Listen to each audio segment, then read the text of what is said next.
טוב, אנחנו עסוקים בסדרת השיעורים שלנו בנושא אחרית הימים, במה שקרה ובמה שיקרה. בפרקים הקודמים עסקנו במקורות שמלמדים מה עתיד לקרות בשלבים האחרונים של הגלות הארוכה שעבר עם ישראל, ובשיעור הקודם התחלנו לסרטט קווים לדמותו של ישמעאל, שאיתו, כך מלמד המקור, אנחנו עתידים להתמודד ממש בנקודה האחרונה שלפני החלק השלישי של שלבי הגאולה.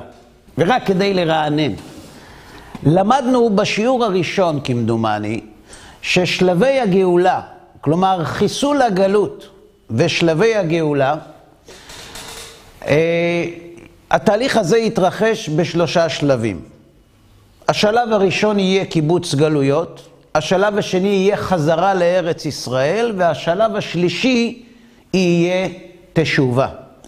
כך הבאנו גם מספר דברים בפרשת ניצבים וגם מספר יחזקאל. אבל כשאנחנו עוסקים באותה נקודת חיכוך שבין שיבת ציון לתשובה, אנחנו עתידים לפגוש כאן בארץ ישראל את ישמעאל כפי שלמדנו בשיעור הקודם, ואיתו אנחנו נצטרך להתמודד. הבאנו בשיעור הקודם מקורות, גם מהזוהר הקדוש, גם ממקורות נוספים, אבל כדי לחדד עוד מעט, כדי שנבין מדוע זה חשוב לעסוק בנושא הזה, יש מקור נוסף, שגם הוא עוסק בתקופה של אחרית הימים, וגם שם מופיע ישמעאל. וכך כתוב: ויהי השמש לבוא, וחשיכה נפלה על אברהם, והנה אימה חשיכה גדולה נופלת עליו. אנחנו מדברים על ברית בין הבתרים, על הברית שהקדוש ברוך הוא כורת עם אברהם אבינו, על הברית שעתידה להוציא את בניו ממצרים ולהפוך אותם לעם סגולה. כותב רבי אליעזר, שגם את דבריו הבאנו בשיעורים הקודמים, אימה זו מלכות רביעית, שכתוב בה דחילה ואמתנה ותקיפה. הוא מביא את החלום של דניאל. אז אימה זו המלכות הרביעית. חשיכה זו מלכות יוון, שהחשיכה את עיניהם של ישראל בכל מצוות שבתורה. גדולה זו מלכות מדי ופרס. נופלת זו מלכות בבל. כלומר, אנחנו רואים שיש כאן סדר הפוך לעומת הכרונולוגיה. בבל, פרס, יוון ואדום, והוא הולך הפוך. אימה זו אדום, מלכות אדום, וחשיכה זו מלכות יוון, וגדולה זו מלכות מדי ופרס. נופלת זו מלכות בבל. עליו, רגע, כבר יש לנו 4 מלכויות, לא? בבל, פרס, יוון ואדום. מהיכן צצה הגלות החמישית? עליו אלו בני ישמעאל, שעליהם בן דוד יצמח. כלומר, יש סדר של 4 גלויות. בבל, פרס ומדי, יוון ואדום. זה סדר הגלות. אבל יש עוד איזושהי גלות מסוימת, שהיא קשורה לישמעאל, וכשהיא תופיע, זהו סימן שהגלות עומדת בפני חיסולה המוחלט. עליו אלו בני ישמעאל, שעליהם בן דוד יצמח. מי שמתאר בצורה החריפה ביותר את אותה גלות, את אותו מאבק בין עם ישראל השב לארצו לבין ישמעאל, זה רבנו חיים ויטל בפירושו לספר תהילים. וככה הוא כותב. כתוב בתהילים, שיר המעלות לדוד, אגב עכשיו אנחנו חוזרים לשיטה הישנה והטובה, אנחנו קוראים ומבינים לפי הצליל, בסדר? שיר המעלות לדוד. לולי השם שהיה לנו, יאמר נא ישראל. לולי השם שהיה לנו, בקום עלינו אדם. פירוש, דוד המלך שר, שעם ישראל יאמר, לולי השם, אם לא השם היה עוזר לנו, יאמר נא ישראל, אם לא היה השם עוזר לנו, בקום עלינו האדם. אתם שמים לב לכפילות. מה היה קורה לולי? אזי חיים בלעונו, בחרות אפם בנו. אזי המים שטפונו, נחלה עבר על נפשנו. אזי עבר על נפשנו המים הזדונים. ברוך השם שלא נתננו טרף לשיניהם. נפשנו כציפור נמלטה, מפח יוקשים. הפח נשבר ואנחנו נמלטנו.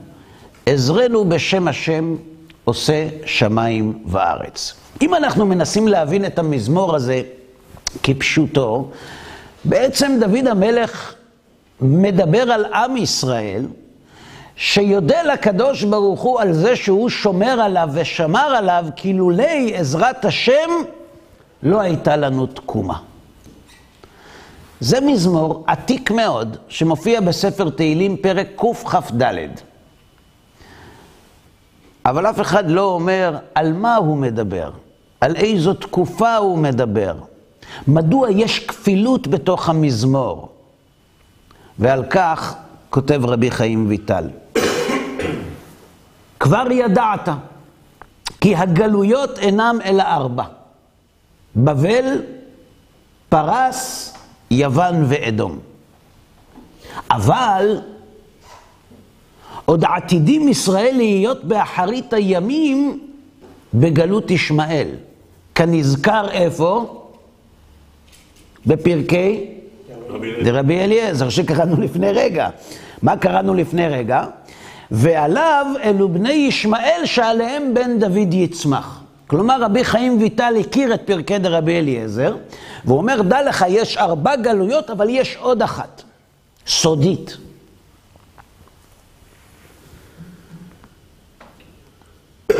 כנזכר בפרקי דרבי אליעזר ובמדרשי רבותינו זיכרונם לברכה ובספר הזוהר, סוף פרשת לך לך, בעניין מסע ודומה.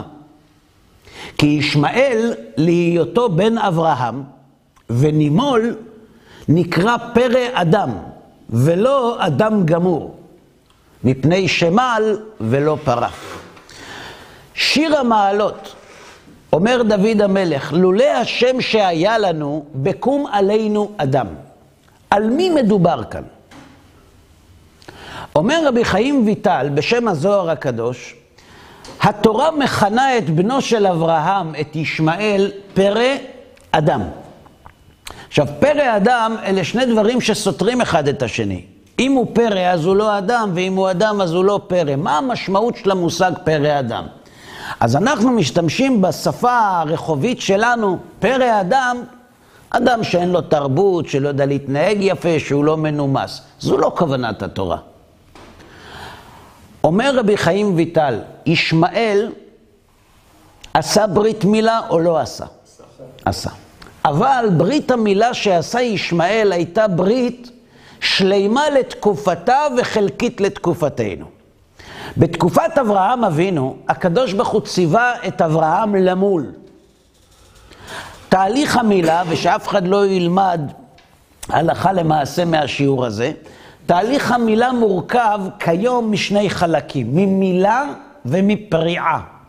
המילה היא חיתוך האור החיצוני שרואים בעין.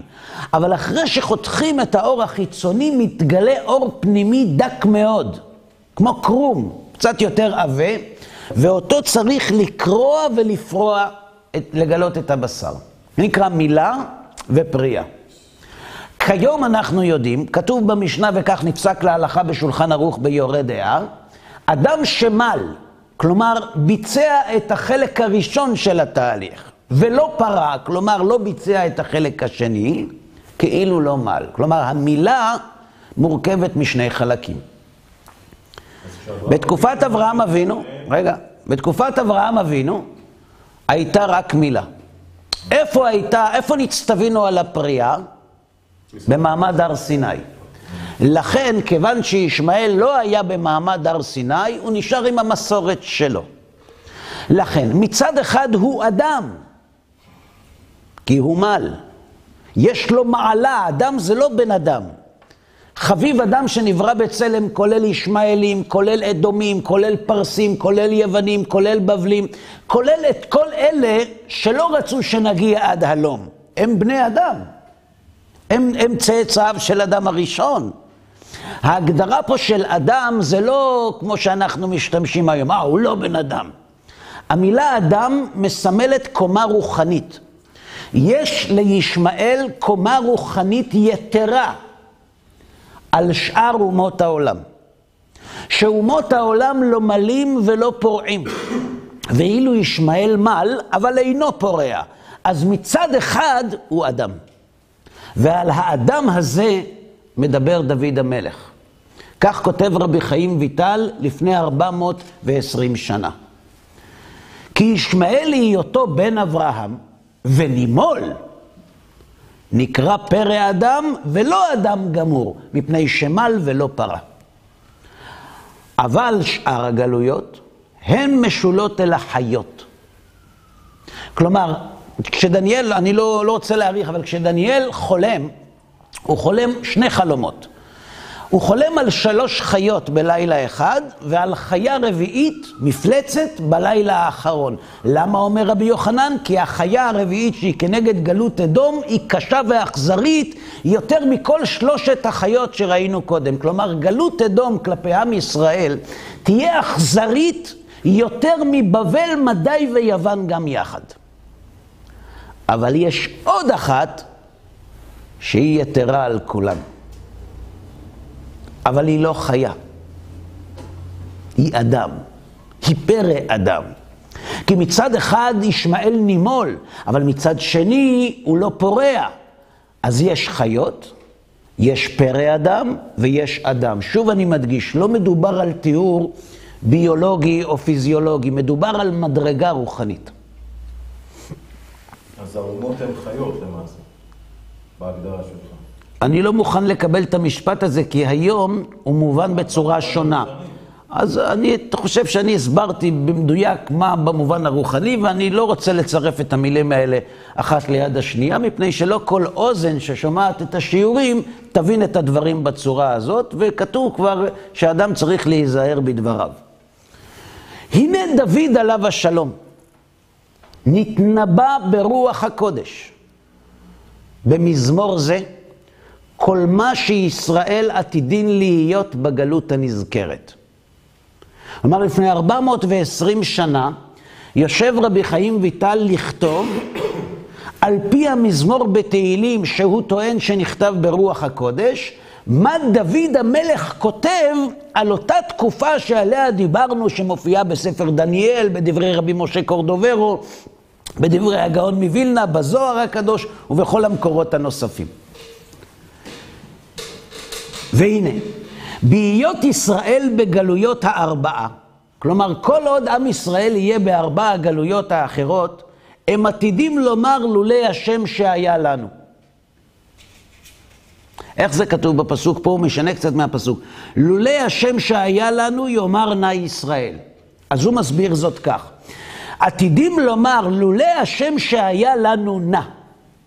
כלומר, מודים להשם שהיה איתנו ב4 הגלויות.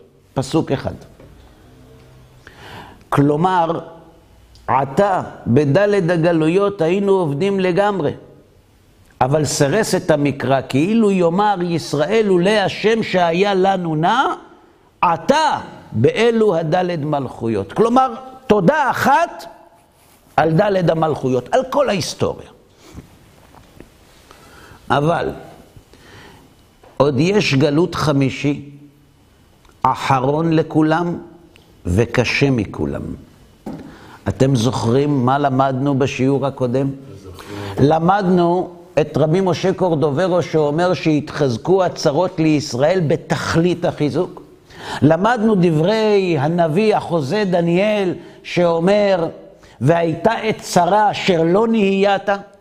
ולמדנו דברי הגר"א באבן שלימה, הגאון מווילנה עליו השלום, שאמר כך בסוף הגלות יכבד הגלות יותר מכל הגלות. אבל יש עוד גלות חמישי, וכאן מצטרף רבי חיים ויטל ליתר המקורות שעוסקות בתקופה הקשה שנכונה חלילה לעם היהודי בנקודת הממשק שבין השלב השני לשלב השלישי בגאולה, והוא גלות ישמעאל הנקרא פרא אדם ואינו נמשל אל החיות. ואז לגלות הזאת יש פסוק נפרד. אתם זוכרים שאמרנו לפני 2 דקות, שזה מזמן, שדניאל חלם 2 חלומות. 3 חיות בלילה אחד וחיה רביעית בלילה נפרד. למה? כי הגלות האחרונה קשה מ3 הגלויות. אותו דבר קורה גם פה. ואז יאמרו ישראל באופן אחר, תודה אחת על 4 הגלויות. והוא לולי השם שהיה לנו, וזו התודה השנייה, בקום עלינו אדם. למה הגלות הזאת צריכה תודה מיוחדת? כי להיות אדם, לסיבת היותו בן אברהם ויש לו זכות אבות, כמו שמצינו שאמר, וזה מופיע בזוהר הקדוש הפסוק הזה, עם הפירוש שלו, שהקדוש ברוך הוא אומר לאברהם אבינו שיהיה לו זרע, אז אומר לו אברהם, לו ישמעאל יחיה לפניך, אז שישמעאל ימשיך אותי. וגם יש לו זכות מילה. כלומר, לישמעאל יש 2 זכויות שמעניקות לו עוצמה רוחנית. הברית וזכות אבות. וגם לסיבה זו נקרא אדם, ולכן גלותו תקיפה משאר ד' המלכויות. עכשיו אני רוצה להזכיר עוד משהו. אתם זוכרים שבשיעור הקודם הבאנו את פרקי דרבי אליעזר, שאמר למה נקרא שמו ישמעאל שעתיד לשמוע הקדוש ברוך הוא, ושאלנו ולמה הוא לא משתמש בפסוק כי שמע השם אלונייך, וענינו כי שמע לשון עבר, וזה נקרא על שם העתיד. כותב רבי חיים ויטל, כי לכן נקרא ישמעאל, על שעתידים ישראל לצעוק צעקות גדולות במי גלותם, ואז ישמעם אל ויענם.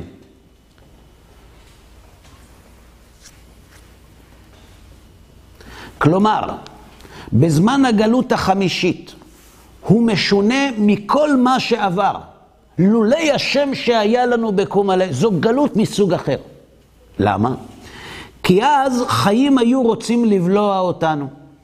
כי חס ושלום בחרות אפם בנו, רצונם למחות שם ישראל מתחת השמיים, כדמיון הדבר הבלוע שאין מציאותו נודע כלל וכאילו לא היה.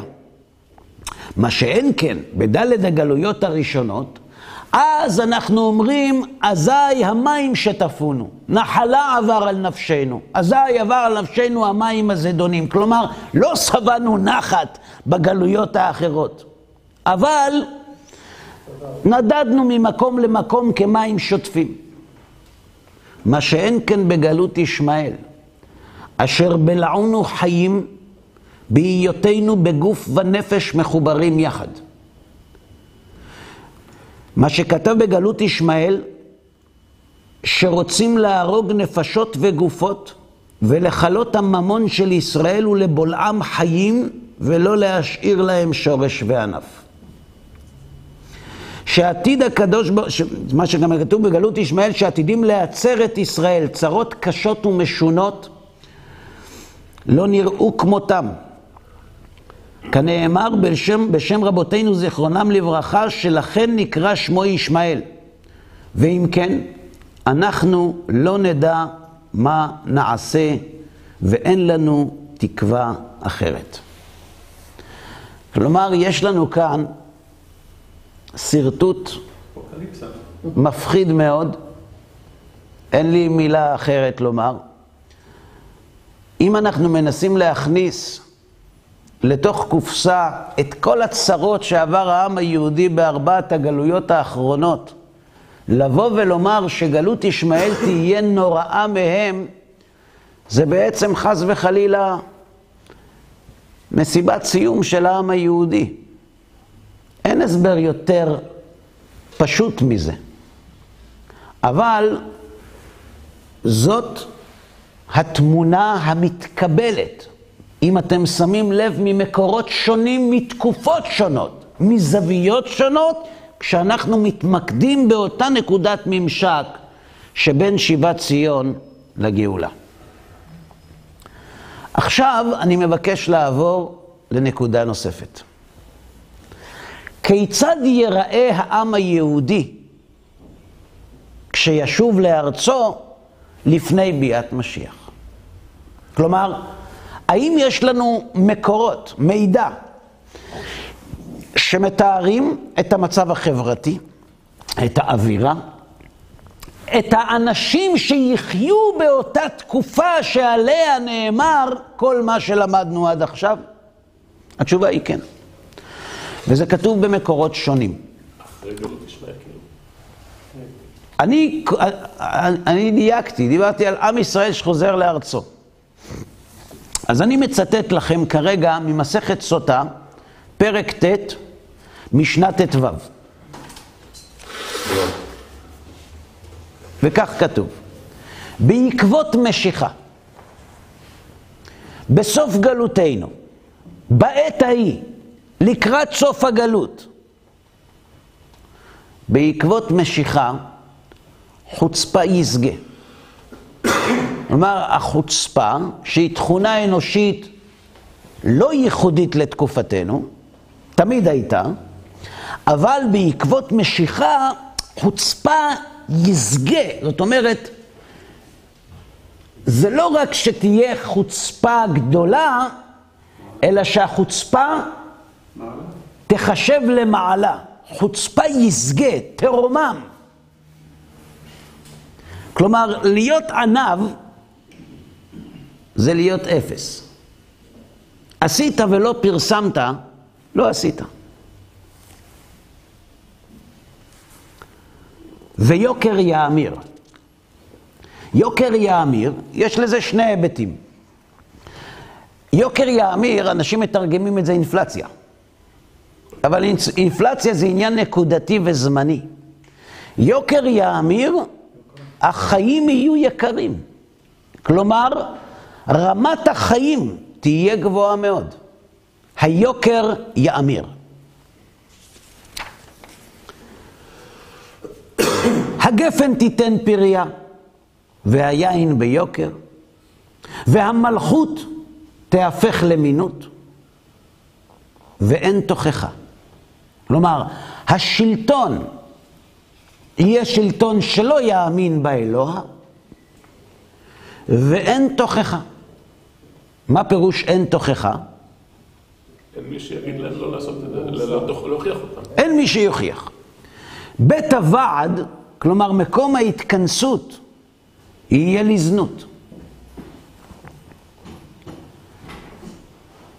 וחוכמת הסופרים תסרח.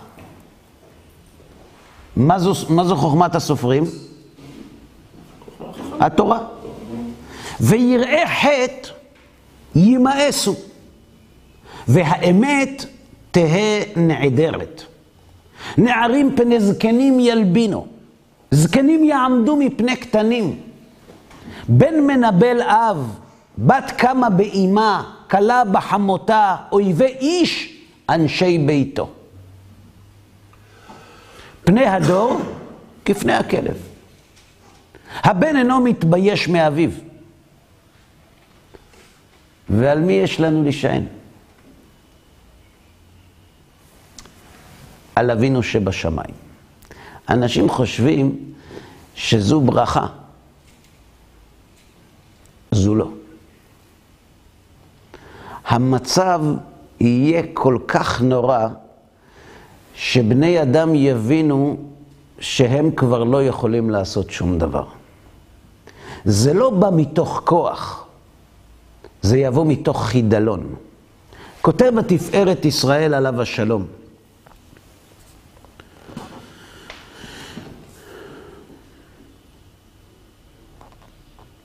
שהשומע תוכחה, כתוב ככה, בית הוועד, המלכות תהפוך למינות, שיתנו יד לאפיקורסות. ומצד השומע אין תוכחה מתקבלת עם השומע חצוף, שהמוכיח מבוזה בעיניו. והשומע מודאג בפרנסתו ואין ליבו פנוי לשמוע תוכחת חיים. כלומר, אתה תבוא לאנשים, תשאל אותם, תגיד, של מה אתה חי? מה משמעות החיים? אני לך, סלח לי אדוני, יש פה פסיכולוג קרוב, תעזוב אותנו, יש עבודה, אנחנו צריכים לסגור את החודש, על מה אתה מדבר? כלומר, מרוץ החיים לא יאפשר לאנשים לשמוע תוכחה. כיוון שהיוקר יאמיר, אנשים יהיו עסוקים בלחיות ולא בלמה לחיות.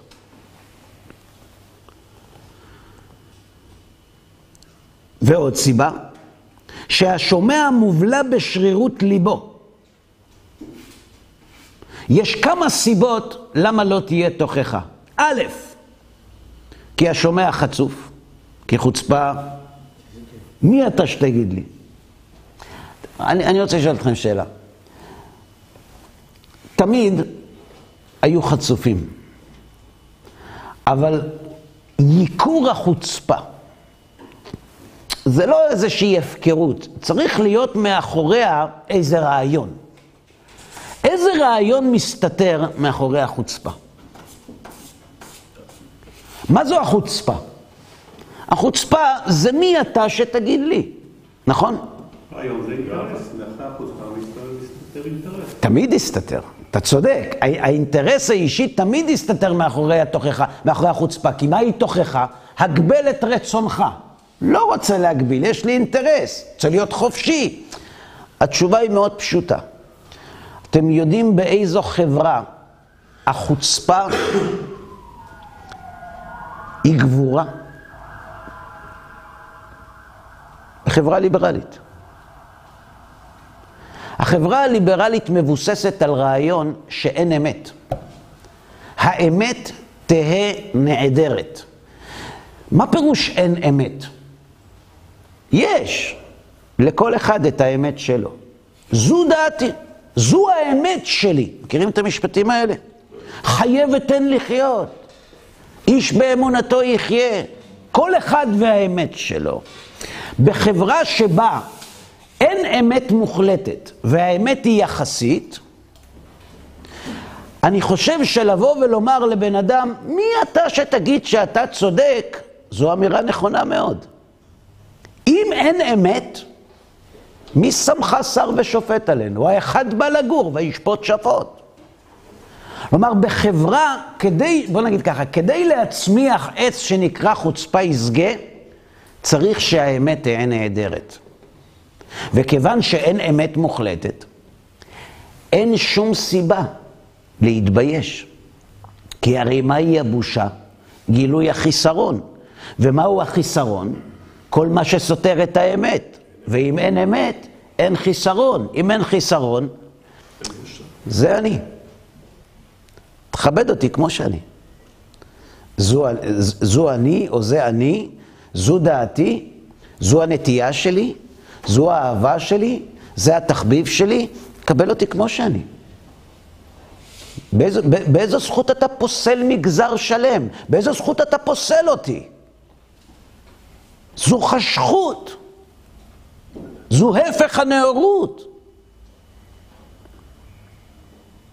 כלומר, אנשים יהפכו את הגאווה לדבר מרומם, כמו שאמרנו. הפכו כבר, אנחנו, במה שאתה מתאר עכשיו, בשתי דקות האחרונות, אנחנו כבר שם. למה אנשים מתגאים היום? יכול להיות, אני לא יודע. אני שואל, לא יודע. טוב, נמשיך הלאה. אני חושב שהדברים די ברורים. כן, בבקשה. איזה אפוקליפסה שהולכת לקרות. כן. זה בגדול. לא, אל תדאג, היא לא תקרה. לא, רציתי לשאול, אז למה אנחנו כאן? אם אנחנו יודעים לאן זה הולך להוביל. אז אתה שואל שאלה שלומי מצוינת. אני אגיד ככה. אנחנו למדנו בתחילת השיעור הקודם, או אחד שלפניו, אני כבר לא זוכר, שאלנו שאלה, בשביל מה אנחנו הולכים לעסוק בעתיד? לשם מה? מתוך סקרנות. אם העתיד טוב, תן לו לבוא. אם העתיד רע, אכול ושתו כי מחר נמות. אז בשביל מה לעסוק בזה? ואז הבאנו משל, וטוב שעוררת אותי, כי רציתי לומר אותו שוב היום גם בתחילת הפרק הזה. אם לא הייתה לנו יכולת להשפיע על העתיד, היה עדיף לא להתעסק איתו. אבל כשיש לאדם יכולת להשפיע על העתיד, אני חושב שזה חוסר אחריות לא לדבר על זה.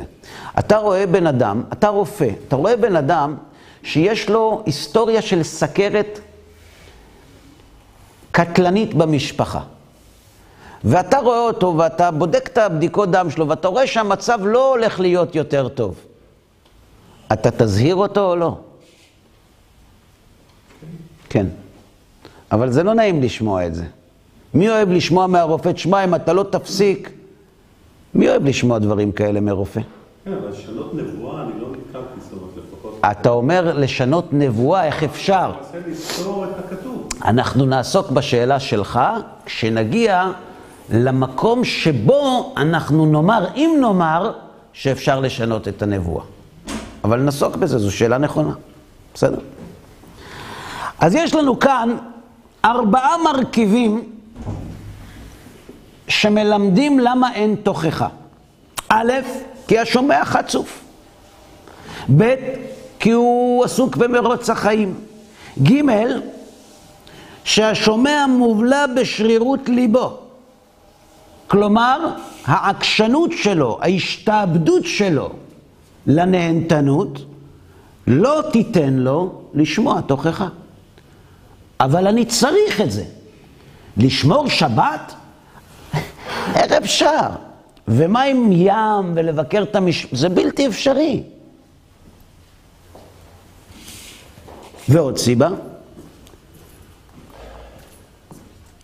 אם רוח אפיקורסות נקפה בו ותהומם אותו, ולכן אמר התנא, שבעקבות משיכה יתחברו כל הצדדים האלה לרעותה. כלומר, זה לא או. יש דורות שיש חוצפה.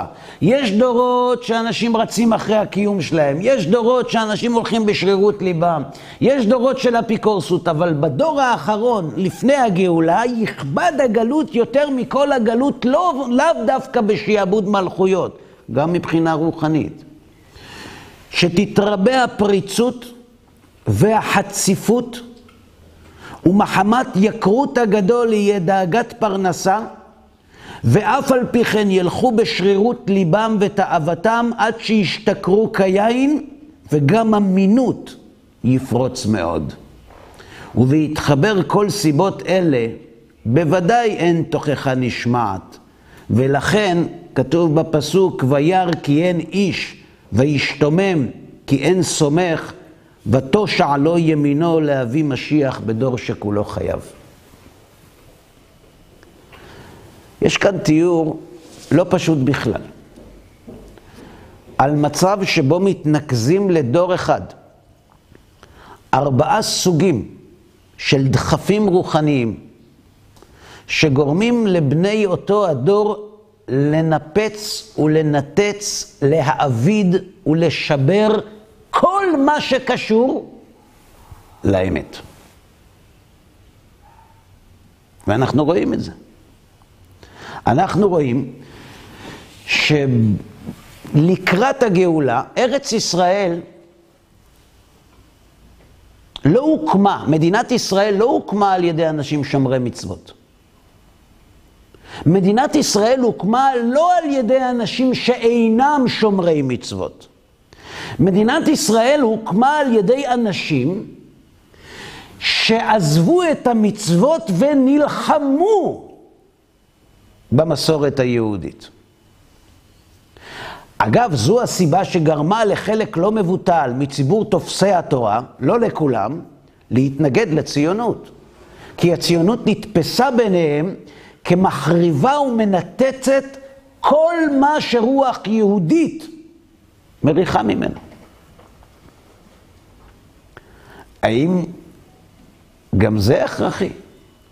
אם אנחנו מאמינים שהעולם מושגח על ידי הקדוש ברוך הוא, ושבעולם המושגח עם ישראל מושגח, אז בוודאי שגם לזה יש חלק בתהליך. אין ספק, אנחנו נראה את זה עוד מעט. אבל דבר אחד ברור, שלפני הגאולה, כשעם ישראל ישוב לארצו,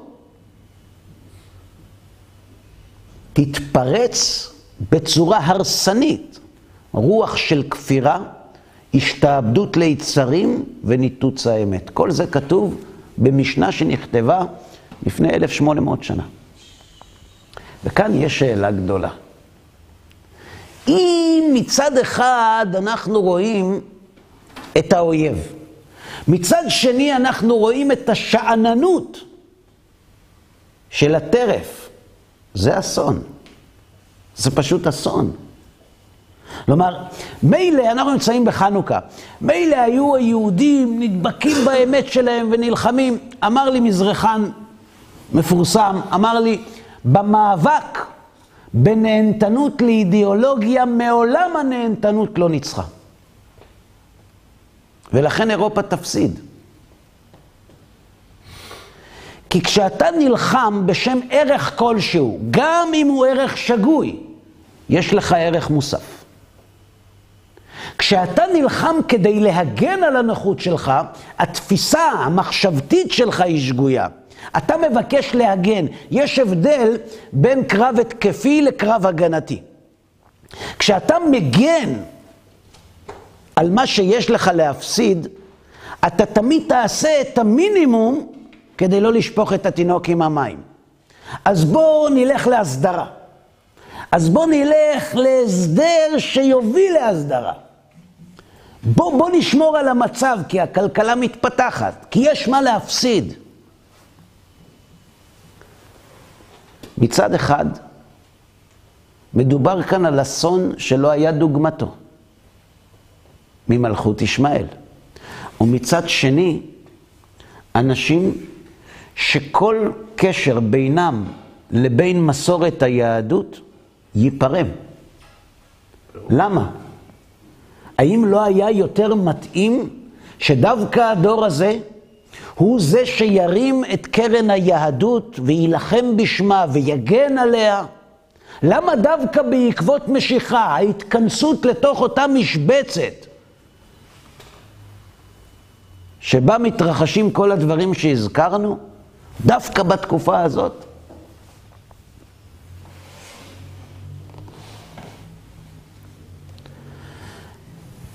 תסלחו לי, אבל יש עוד נקודה.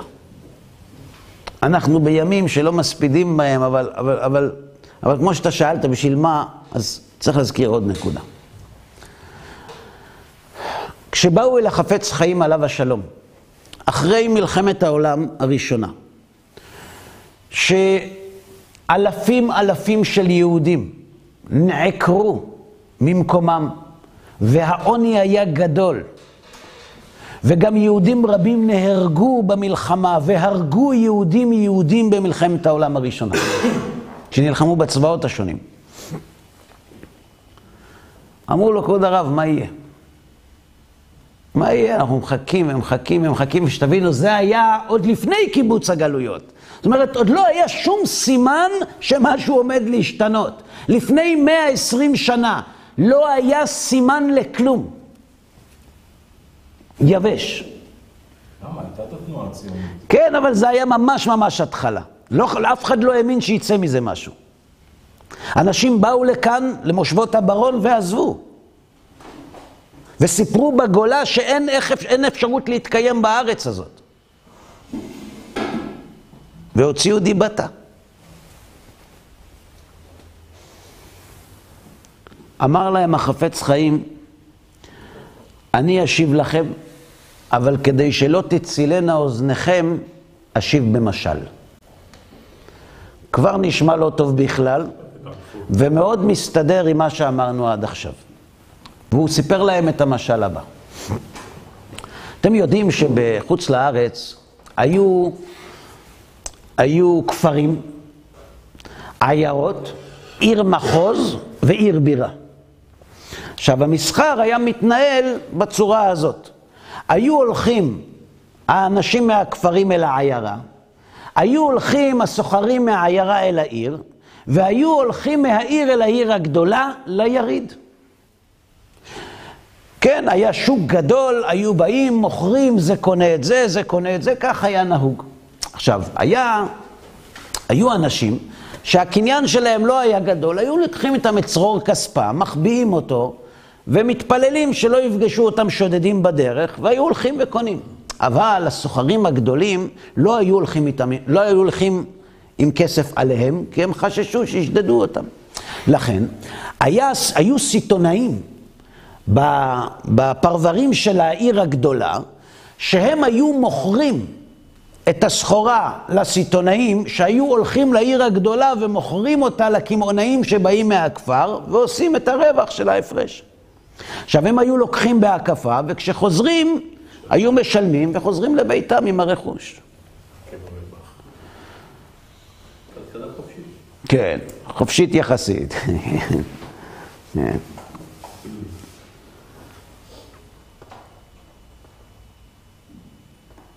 אחד הסוחרים, סוחרי הטקסטיל הגדולים, זכה במכרז לתפירת מכנסי רכיבה מכתיפה לחיילי צבא הצאר. הוא מגיע כמובן אל הסיטונאי הגדול שנמצא בפרברי העיר, ואומר לו, תקשיב, אני צריך זה, ואני צריך 1,500 מטר בד כתיפה שחור. עושה לו חשבון, אומר לו, זה 30,000 רובל. הוא אומר לו, בסדר, אני אקח את הסחורה, הצאר משלם, כשהוא משלם אני מביא לך את הכסף. אומר לו הסוחר הזקן, תראה, אנחנו מכירים הרבה שנים, אבל לא הפעם. הפעם אני רוצה מזומן. עכשיו, העשיר, כל הכבוד שלו, זה באמון שנותנים בו. מה, אתה לא מאמין לי? מה, אתה חושב שאני אגנוב אותך? 30 שנה שאני קונה ממך, אתה מאמין לי פתאום שמגיעה עסקה גדולה, אתה לא מאמין לי? אומר לו, סליחה, לא הבנת אותי. בטח שאני מאמין לך. אני מאמין לך גם על 100,000 רובל. אבל תראה, אני כבר לא צעיר. ואני החלטתי לחסל את העסקים ולעלות לארץ ישראל. כי לגור רוצים באמריקה. אבל למות, לא יודע, משום מה יש לאנשים יהודים נטייה בארץ ישראל, כאילו אנחנו בית קברות. אז אני בטוח שאתה תבוא. אתה לא רוצה להישאר חייב, אני מכיר אותך, אתה אדם הגון, אני פשוט לא אהיה כאן. אומר לו, סליחה, אם ככה, אני ארשום לך המחאה. אז הוא אומר לו, תראה, אם אתה כבר רושם, אתה יודע, עד היום לא דיברנו, כבר 30 שנה, יש פה איזה חוב ישן לפני כמה שנים, של 550 רובל, לא הייתי עושה איתך על זה חשבון, אבל אם אתה כבר רוצה באמת לסגור את הכרטיס, אז זה 30,550. הוא רושם לו את הצ'ק, והולך. ואז החפץ חיים התחיל לבכות.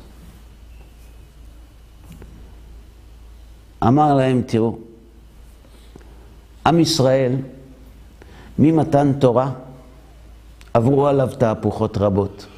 היו ימים שהיה כסף בכיס, היו ימים שלא, אבל גם שלא היה, רשמו בהקפה.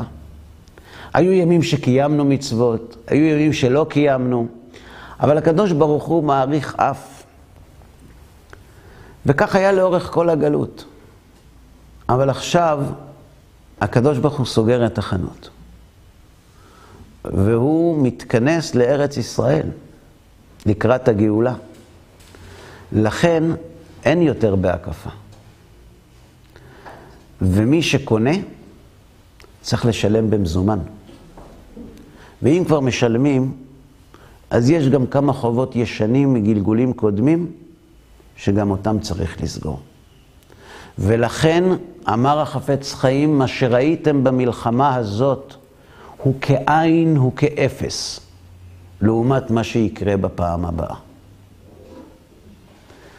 אנחנו צריכים להבין שיש שני רבדים שונים להתכנסות לגאולה.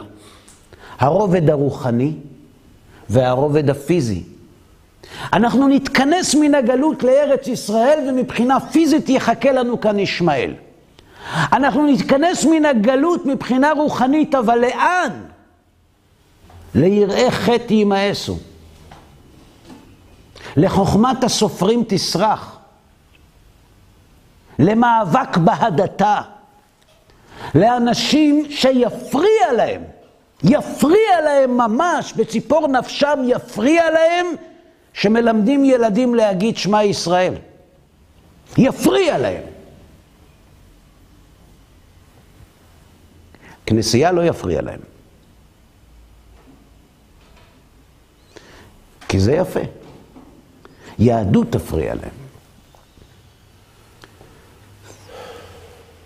למה? למה? למה? זה לא מתאים, זה לא מסתדר. איך מונעים את זה? איך מונעים את זה? איך מונעים את זה? כשאתה אומר איך מונעים את זה, אתה בעצם אומר שזה כבר קורה. קודם כל זה קורה, אנחנו יודעים. קורה, אבל אני אומר שאפשר למנוע את זה. אנחנו רואים את זה יום-יום. אנחנו קוראים את זה, רואים את זה, מרגישים את זה בשכונה. איזה כלים יש לנו למנוע את זה? למנוע את הדבר? בדיוק כאן, אני משיב לשאלה ששאלת. אתה שאלת קודם לכן, למה לעסוק בזה? גם ככה כולנו אחוזים בפחדים מכל החדשות והנתונים שאנחנו שומעים, וכל בוקר כשאדם קם ולא כואב לו שום דבר, הוא אומר תודה. אז בשביל מה צריך גם את זה עכשיו על הראש שלנו? תשובה. כי אפשר לשנות. יש לנו כלל בהלכות הנבואה. כשנביא מתנבא נבואה, והיא לא מתרחשת, איך קוראים לו? נביא שקר. נביא שקר. מה דינו? מיתה. הוא חייב מיתה, כי הנבואה שלו לא התגשמה. כותב הרמב"ם, איזו נבואה שנביא מתנבא כשהיא לא מתרחשת הורגים אותו? נבואה לטובה. נבואה לרעה? נבואה לרעה אם לא התרחשה? אין כאן הוכחה שהנביא אינו נביא אמת, כי אפשר שעשו תשובה. ומה הראיה שעל ידי תשובה אפשר לבטל הנבואה? הנבואה בעצמה, שנאמר, ויהי דבר השם אל יונה בן אמיתי לאמור, קום לך אל נינווה העיר הגדולה, וקראת עליה. עוד 40 יום נינווה נהפכת. ולמה יונה לא רוצה ללכת לנינווה, אלא הוא בורח תרשישה מנמל יפו? למה? כי הוא לא רוצה שהם יחזרו בתשובה. למה יונה לא רוצה שהגויים בנינווה יחזרו בתשובה? כי זה יקטרג על עם ישראל, שהם חוטאים ויש להם נביאים והם לא חוזרים בתשובה. כלומר, הוא יודע מה צריך ללכת לומר לנינווה, שעוד 40 יום היא תתהפך, והוא לא רוצה, כי ממה הוא חושש? שהם יבטלו את הנבואה. כלומר, הנבואה קובעת את הכללים. ולכן אנחנו עוסקים בנקודה הזאת. צריך לדעת, לכפירה יש תפקיד בדרך אל הגאולה. תהליכים הרבה יותר קטנים וחלשים נעשים בהשגחה פרטית. אם הכפירה צצה דווקא לקראת הגאולה, יש לכפירה תפקיד בגאולת ישראל. עד כמה שזה נשמע הפוך, יש לזה תפקיד. תפקיד מכריע ומשמעותי בזירוז הגאולה. איך הכפירה קשורה לגאולה, את זה נלמד בעזרת השם בפעם הבאה, אלא אם כן משיח יבוא עד אז. עד כאן להיום.